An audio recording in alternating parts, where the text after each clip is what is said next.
Horrific crimes committed by Father Robert McWilliams. The Cleveland Catholic Diocese says it vetted him, but he was just a master of deception. It missed no red flags. Victims' advocates outraged. And hard work is standing up there and saying, we screwed up and now we got to fix it. Now new details emerge from the lead investigator speaking exclusively with News 5. McWilliams was in a position where people trusted him. Father Robert McWilliams from the Catholic Diocese of Cleveland, who committed child sex crimes from 2017 to 2019, was sentenced to life behind bars, then killed himself in a federal prison in 2022. He left several victims and their families in his wake, while the Cleveland Diocese to this day keeps defending why it didn't stop McWilliams sooner. News 5 investigator Jonathan Walsh joins us now with the new details that people haven't heard. We do have those, and we want to make this clear as well. We have asked the leader of the Cleveland Diocese, Bishop Edward Malesic, for a sit-down interview several times. He has declined every time. The diocese has sent a statement saying how dedicated it is and has been to protecting children. There are questions, though, tonight, including what about a church-owned server found by investigators? What was on it? And what's been done since the Father McWilliams case came to light? We want to warn you, the details of this case are disturbing.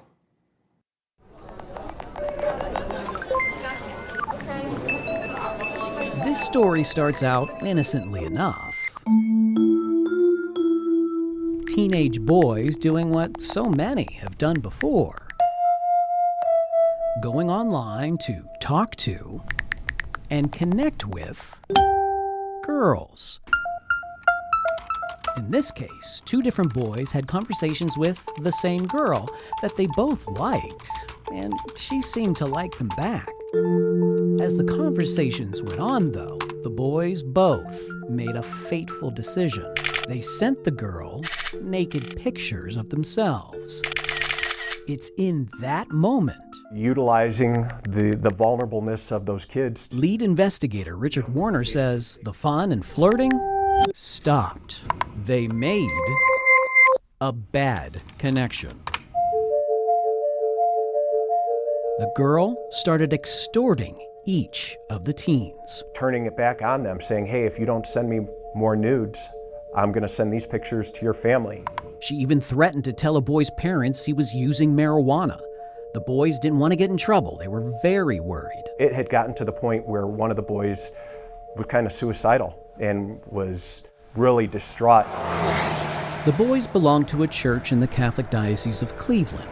A priest by the name of Father Robert McWilliams had gotten close to the boys. He was coming to family dinners and family gatherings, and he was really part of these families. But, as it turns out, the entire time, it was Father McWilliams posing as that girl online, even using the boys' confessions against them, all while the priest McWilliams offered the family assistance. He was truly acting in the role of what a family would want their priest to do, is to help counsel their child. Another twist? While McWilliams was in one of the victims' homes, he had excused himself, saying he needed to make a call. But in reality, he was sending anonymous texts to that boy's mother about her son's naked pictures, all so he could see their reaction in person. A third victim, a 14-year-old boy McWilliams met on the gay dating app Grindr. He got together with the teen several times, paid him for sexual acts. But Father McWilliams wanted more from the boy. There was even conversation later on of, hey, if you can find me more friends of yours. Basically, he was offering a finder's fee. Conrad Kircher represented victim number 3. As he grew a little older and realized how he had been exploited and by whom he had been exploited, it obviously became very traumatic for him. Investigators would eventually find McWilliams had thousands of pictures and videos of children being sexually abused, stored on his computer and other technology in McWilliams' office and living area at a Strongsville church. But Warner says that's not the only place they found the despicable porn. It had synchronized to their server, so we had also located child pornography on on the server at St. Joseph. Warner says he informed church leaders about the child pornography on their server. We were able to tell them, hey, you need to clear this account, you need to get rid of this information because there is contraband here. So you told the diocese to get rid of this stuff. When I was at St. Joseph, yes. What was their reaction to your suggestion? They acknowledged it and said, okay. So they knew that this folder existed at one time on their server. Yes. They had full knowledge of that. Yes.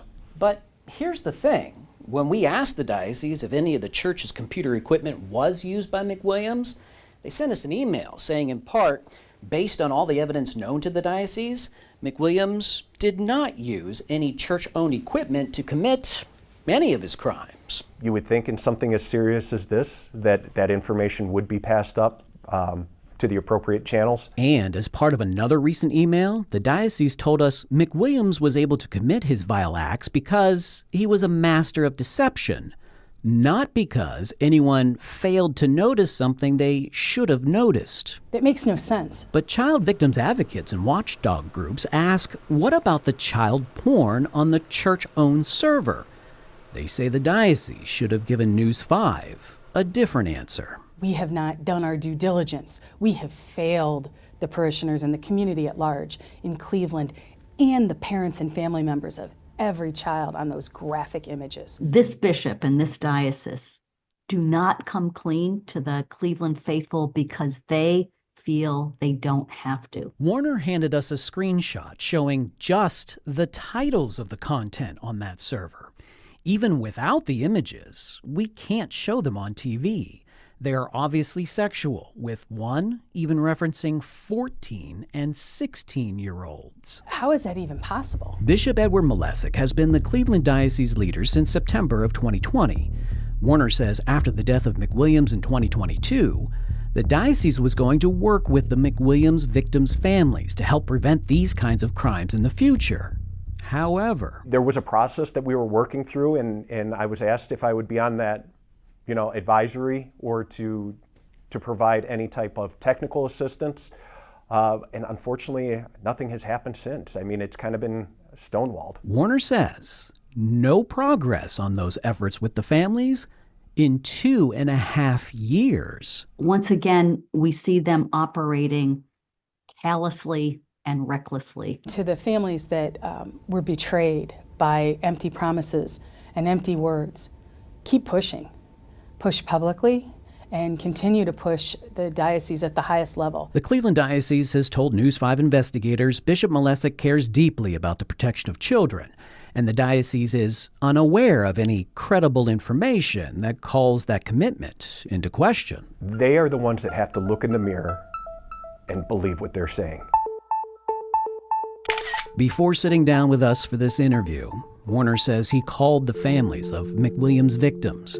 He says they told him if something good can come from him stepping forward, he should do it.